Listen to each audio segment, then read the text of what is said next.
சாலையில் நடந்து சென்று கொண்டிருந்த முதியவரை சுத்து போட்டு சரமாரியாக வெட்டி சாய்த்த 2 பேர்.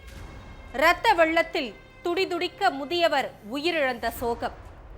நீண்ட நாள் முன்பகையே கொலைக்கு காரணம் என விசாரணையில் அம்பலம்.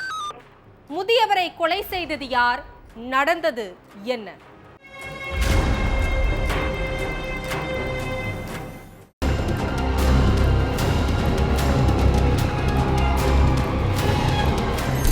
ஆலடியூர் சாலையில முதியவர் ஒருத்தர் நடந்து போயிட்டு இருந்தாரு. அப்ப பாதி வழியில அவரை வழி மறிச்ச 2 பேரு முதியவரை சரமாரியா வெட்டிட்டு தப்பிச்சு போயிட்டாங்க. இதுல நிலை குலைஞ்ச முதியவர் சம்பவ இடத்திலேயே ரத்த வெள்ளத்துல துடிக்க துடிக்க உயிரிழந்துட்டாரு.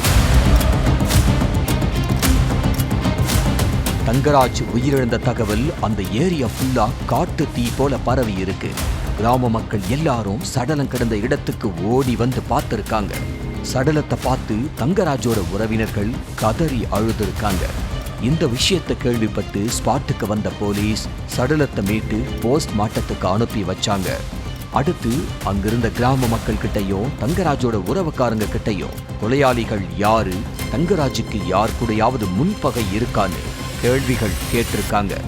அதுலதான் முன்பகை காரணமா இந்த கொலை நடந்துச்சுன்னு தெரிய வந்திருக்கு.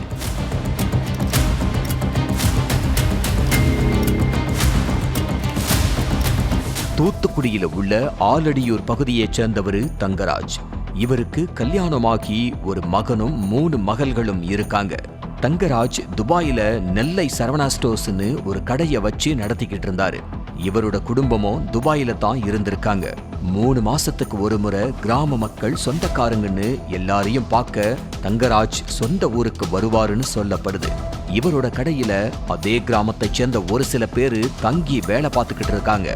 2022ஆம் ஆண்டு கொரோனாவால ஊரடங்கு உத்தரவு போடப்பட்டு பொதுமக்கள் எல்லாரும் வீட்டுக்குள்ளேயே முடங்கி தவிச்சுக்கிட்டு இருந்தாங்க.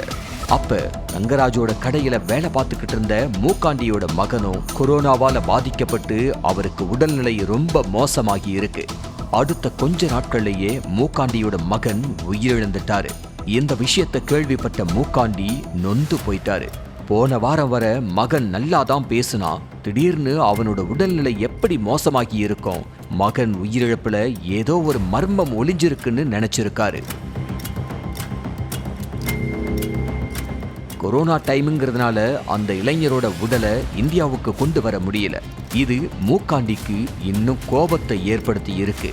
இதனால தங்கராஜ் தான் மகன் உயிரிழப்புக்கு காரணம்னு நம்பின மூக்காண்டி உடனே அவருக்கு போன் பண்ணி, என் மகன் உயிரிழப்புக்கு நீ தான் காரணம், அவனை நீ தான் ஏதோ பண்ணிட்ட, என் மகன் எப்படி உயிரிழந்தான்னு உண்மையை சொல்லுன்னு சண்டை போட்டிருக்காரு.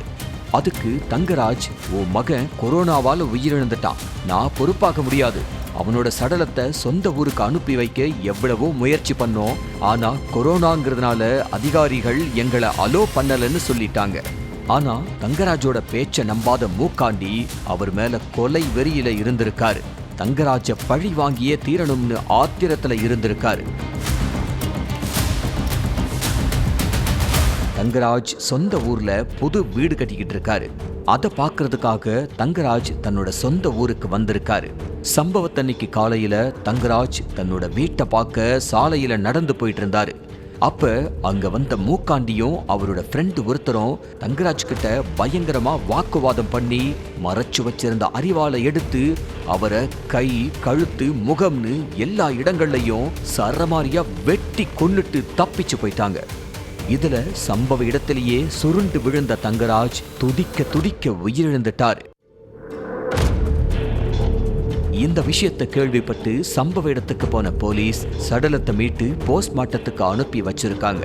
அடுத்து சொந்தக்காரங்க மூலமா கொலையாளிகளை தெரிஞ்சுக்கிட்ட போலீஸ் தலைமறைவா இருந்த மூக்காண்டிய கைது பண்ணிட்டாங்க. தலைமறைவா இருக்கிற மற்றொரு நபரை போலீஸ் வலை வீசி தேடிக்கிட்டு இருக்கிறதா சொல்லப்படுது.